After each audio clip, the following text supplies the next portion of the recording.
Hi, welcome to the Podcast Engineering Show. My name is Chris Curran. I run Podcast Engineering School, and I also produce podcasts for clients.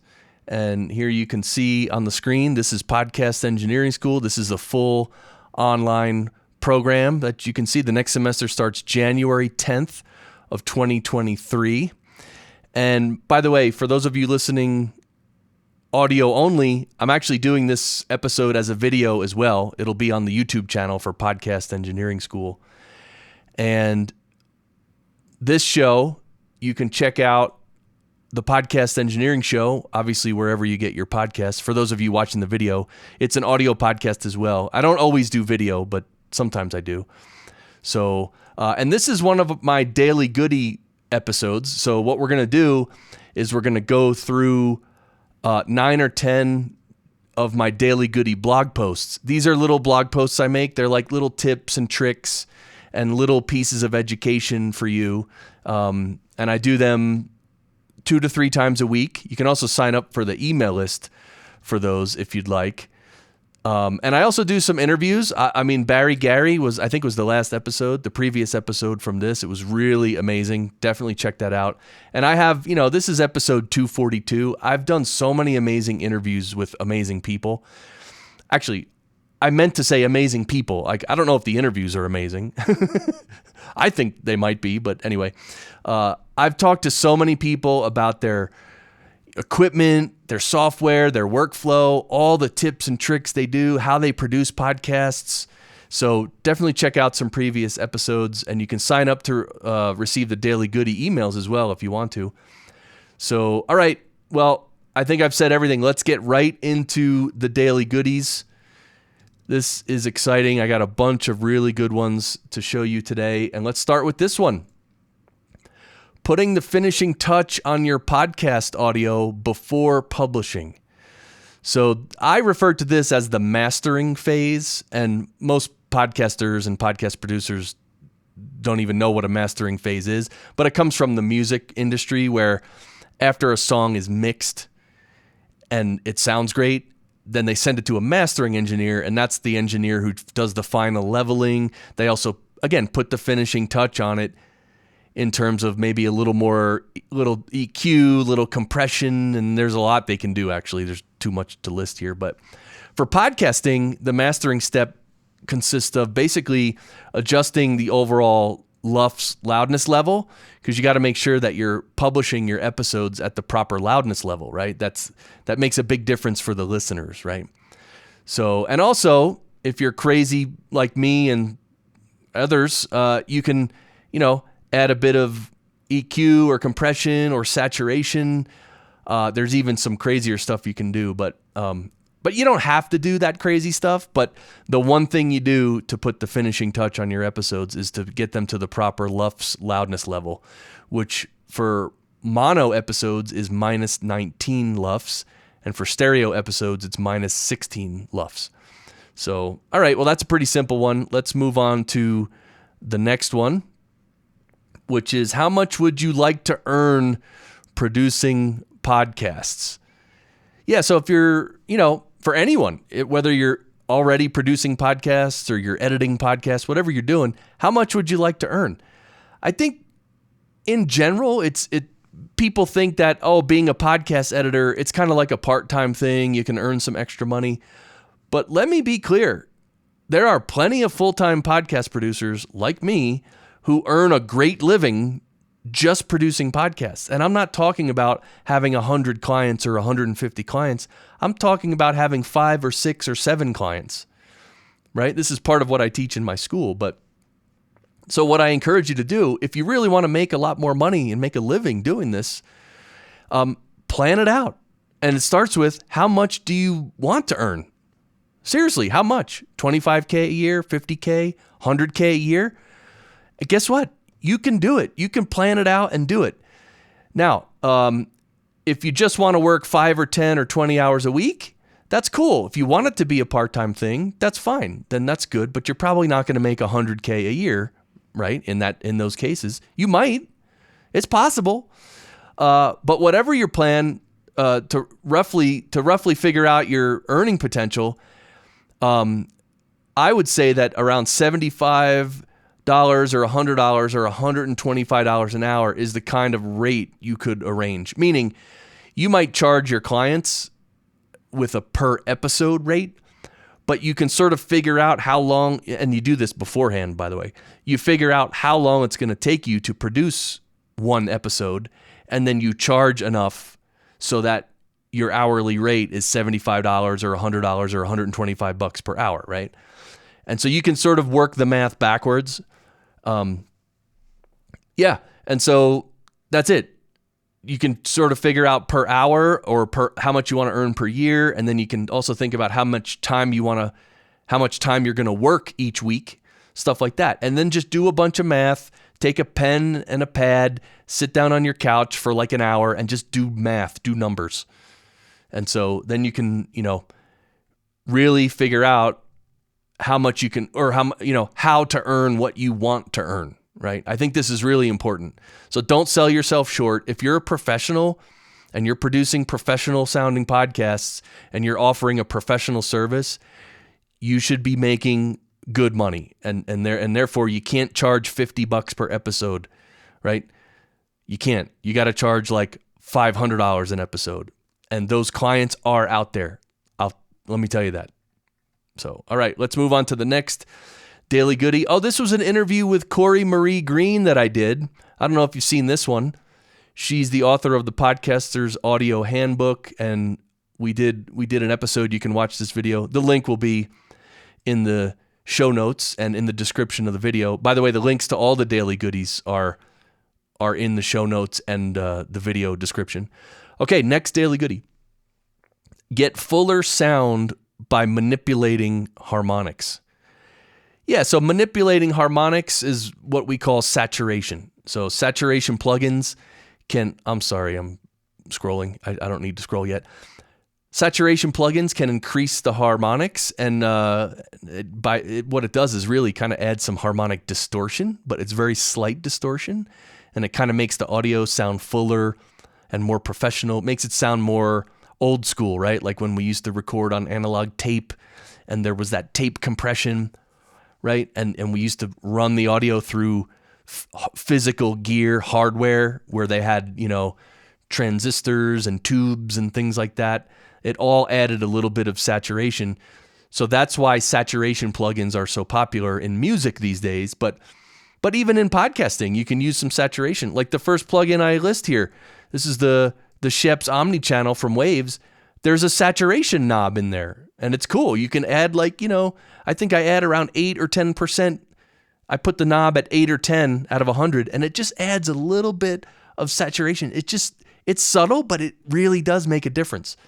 And these are the little differences that separate, basically amateur audio from professional audio. Now, are saturation plugins necessary? No, you don't need to use saturation. If you want to, you can, but I wouldn't say it's necessary. There's also the Black Box Analog Design HG2 from Plugin Alliance. That's a good one. Saturn 2 from FabFilter is also cool. True Iron from Kazrog. I love that one. That's transistor saturation. And then the BBN105 from Kit Plugins is a really cool channel strip. It's basically an EQ, but it does have a saturation button, which is really subtle and really nice. All right, well, that's some saturation plugins. You can click through those links too. Let's move on to the next Daily Goody. And oh yeah, I did this last year on December 20th of 2021. This is a post titled, "Do This Before New Year's Day." Okay, and this had nothing to do with audio production, by the way. This has to do with you setting some goals and achieving some goals. We all want a better life, and a better life starts with saying, hey, this is what I want, this is what I'm going to do, and I'm going to make a plan to get there. And so I'm not going to read all this right here, but check out this post because I talk about, I suggest writing out your 3-month goals in each and every one of these categories: family goals, material things goals, financial goals, physical health goals. So it's basically goal setting, right? I'm not going to do a goal setting workshop here, but you understand the idea. And then write out your 1-year goals, your 3-year goals, your 10-year goals. Write down which character traits you'd like to dispense with and which character traits you'd like to develop, right? And then write down every single thing in your life that you're grateful for. So these are, it's not quite New Year's resolutions. This is way deeper than New Year's resolutions. But if you haven't done this kind of thing in a while, or if you've never done it in your life, trust me, if you put aside a couple hours on a weekend and, maybe with your spouse or your significant other, sit down and really just start dreaming and thinking about what you want, what you'd like to create in your life. I'm telling you, 2 hours will change your life. Promise you. Not even kidding, not exaggerating. And of course, I sincerely wish you all the best, because as human beings, we often forget how much we can achieve, and we sell ourselves short. All right, next Daily Goody. Yeah, for those of you watching the video, you can see the picture on the screen.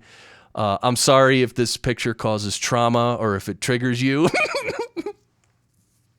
All right, it's a picture of a blue Yeti, and this is a Daily Goody post that I wrote titled "Urgent Advice for Any Podcaster Using a Blue Yeti." And the reason I wrote this was because the Blue Yeti, as I always say, it's a good microphone. It really is. The problem is about 90% of the people who buy this microphone, they use it the wrong way. There's a lot of mistakes you can make with the Blue Yeti that really degrade the sound quality or cause blemishes in the sound or annoying things in the sound. So I made a list here of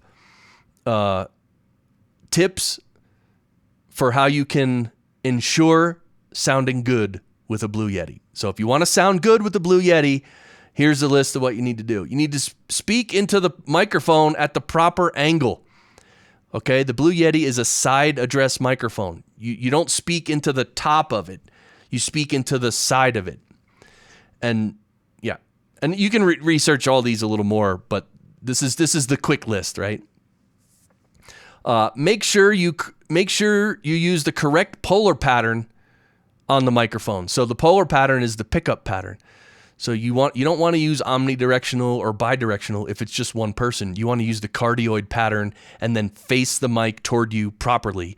That will make sure that the microphone's picking up your voice and not picking up the noise from the whole room.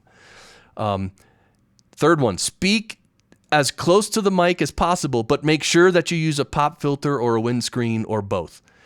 So yeah, Blue Yetis are condenser microphones. They're very sensitive. The diaphragm is very sensitive. If you do a plosive into that mic, it'll create the most horrible thud you've ever heard in your life, as all condensers do. It's not specific to the Blue Yeti, but you want to have a windscreen or a pop filter there to stop that wind, and so to stop these plosives. It's really important, especially if you're speaking, as I mentioned, close to the mic. And you want to speak close to the mic. I don't think I have that in this list, but you can't put a Blue Yeti 3 feet away from your mouth and expect to have good audio. You can't do it.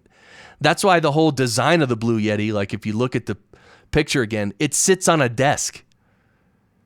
So what are you supposed to hunch over to talk right into the microphone? No, they want this to be literally 1.5 feet or 2 feet from your mouth, which causes horrendous audio because you're going to pick up some of your voice, but you're going to pick up a lot of reflections in the room and all the noise in the room as well. So, of course, this one's generic, but it also applies even more to a Blue Yeti. Make sure there's as little background noise as possible, like fans, air conditioners, air vents, cars driving by, kids in the next room or upstairs. You get the idea. If your room is reverby, dampen the reflections using sound-absorbing furniture, rugs, foam acoustic panels. Yeah, because the Blue Yeti is very sensitive. It's going to pick up a lot.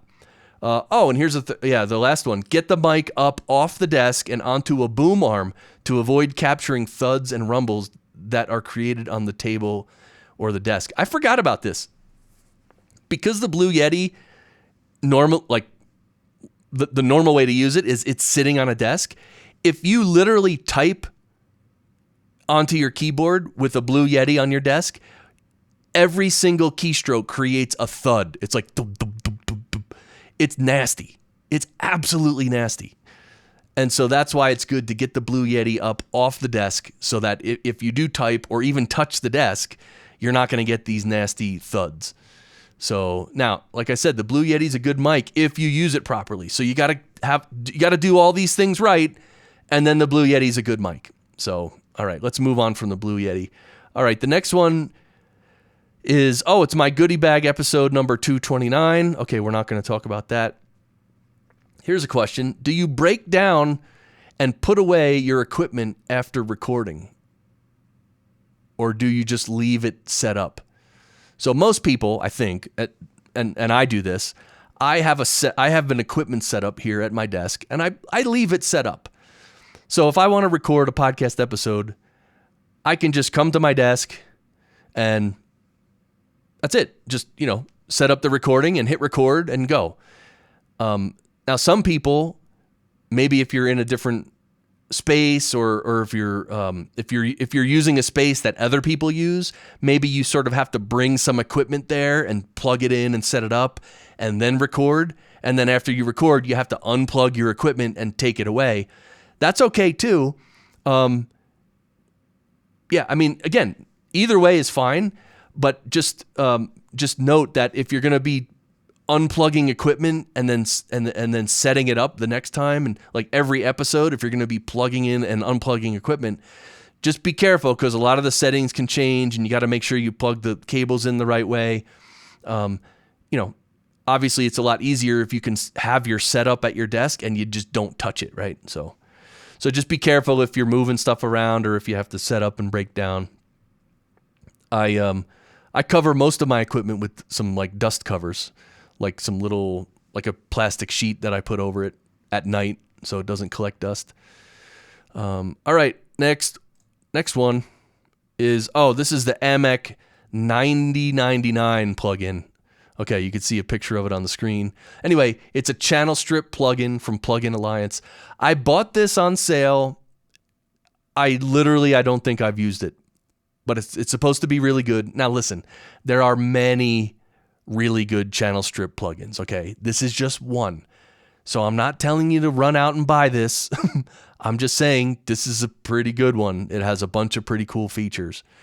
In the blog post here, again, which I link to if you want to see any of these posts, I go over what's in the plugin, but it's really a full-featured channel strip. It's got filters and EQ.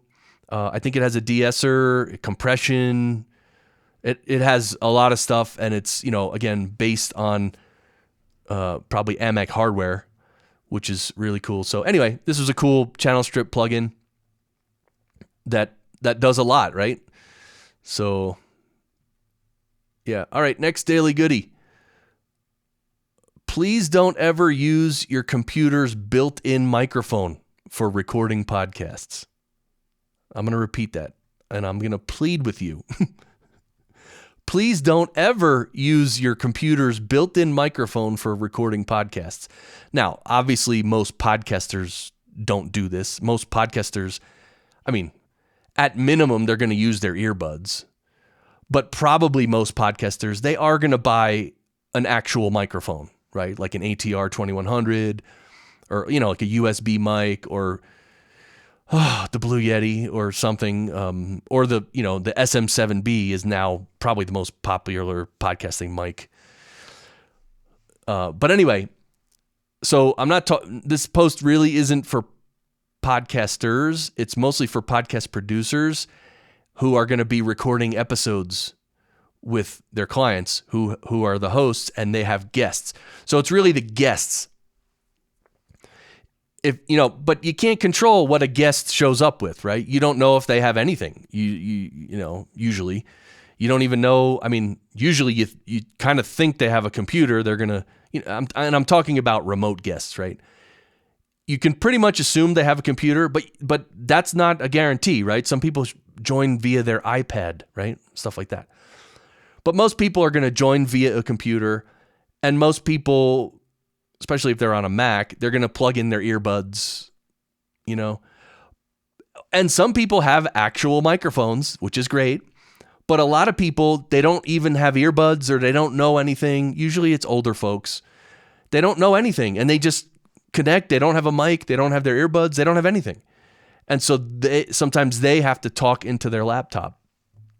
So if you ever connect with a guest and they're talking into their laptop microphone, definitely you want to ask them if they have anything else. If they have a real microphone. If not, do you have earbuds?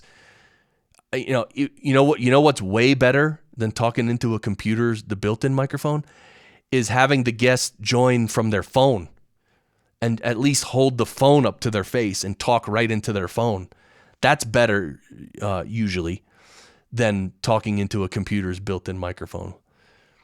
And you gotta be aware. If you ever hear someone say, "Oh, I use my computer mic and it sounds fine," like, look, maybe some of them don't sound 100% horrendous, but they're all pretty bad. And so if someone ever says that, like, "Oh no, I just use my built-in computer microphone," like, yeah, I mean, again, sometimes it's not terrible, but it's rough. All right, enough on that one. Let's move to the next one, which is about Riverside. Riverside is the platform, one of the best platforms where you can record remote guests and everything, and it actually records each participant locally, and then you download all those files later, which is great. So Riverside has a noise suppression feature, and this is, a lot of these companies have it. Zencastr, Squadcast. What it does is it removes background noises, such as fans or heaters or other ambient sounds. When they say noise suppression, they're not talking about the dog that's barking or someone clicking a pen. It doesn't affect those noises. It's just background noises like room noise, and fans and air vents, stuff like that. And this is a good feature for people who have a lot of background noise. But I would say better than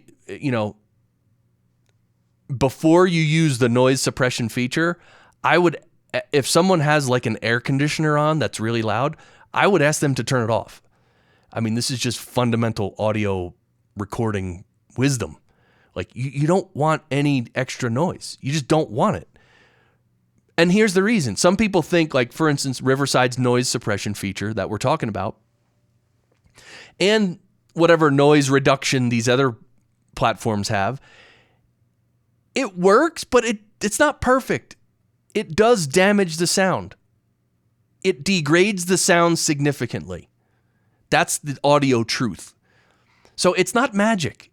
It's not like, oh, I can run 7 air conditioners and have a truck, have a car idling 3 feet from my head, and I could just turn on noise suppression and everything's gone. It doesn't work like that. It's not magic. They do help get rid of the noise, but they do degrade the quality of the audio significantly. Okay? Now, if you have no other choice, then yeah, you got to use it. If you have a guest that shows up and it's noisy, okay, then you can use it. I'm not saying you can never use it. What I'm saying is don't think it's the solution for every problem. No, solve the problem first before you turn on the noise suppression. So in general, I would only record using this noise suppression or noise reduction if both of these things are true. I won't have the ability in post-production to do any noise reduction. Right? Let me comment on that. If you're going to be doing post-production and you have some noise reduction, like for instance, if you use Isotope RX, which has great noise reduction, I would use it in RX in post-production rather than use it during recording in Riverside or Squadcast or anything. So that's number one. And the second thing is I would only use it if the participant has significant background noise, which they cannot turn off or remove before we start recording. So again, and I think I spoke about that enough. So, all right, well, it's a good feature. I'm glad they have it. Obviously, they need to have it, but again, don't rely on it. That's not the right way to fix the audio. The right way is to fix it before you press record. Okay.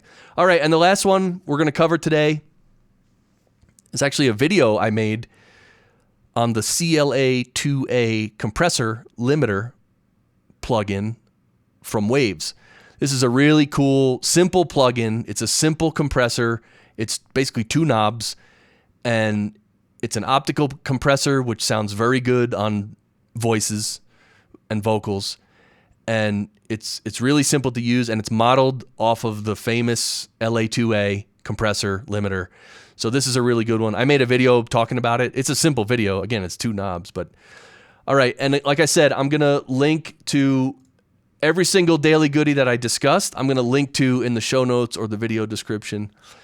So that's it for this episode. Thanks for listening. Thanks for watching. If you're on YouTube or watching this on video, definitely consider giving a like and a subscribe. And if you're listening to the audio only, and you haven't checked out the YouTube channel for Podcast Engineering School, check it out. I'm posting short little videos every day. It's almost like a little Daily Goody every day on YouTube. So definitely Podcast Engineering School on YouTube. And you could subscribe there and ping, message me there and all that, and comment and make fun of me and all that stuff. So that's it. Thanks, everybody. Don't forget, the next semester of Podcast Engineering School starts... When does it start? January 10th, 2023. Yeah, so and you can enroll now or anytime before January 10th. So, all right, we'll leave it there. Thank you. We'll talk to you soon. Be good. Bye.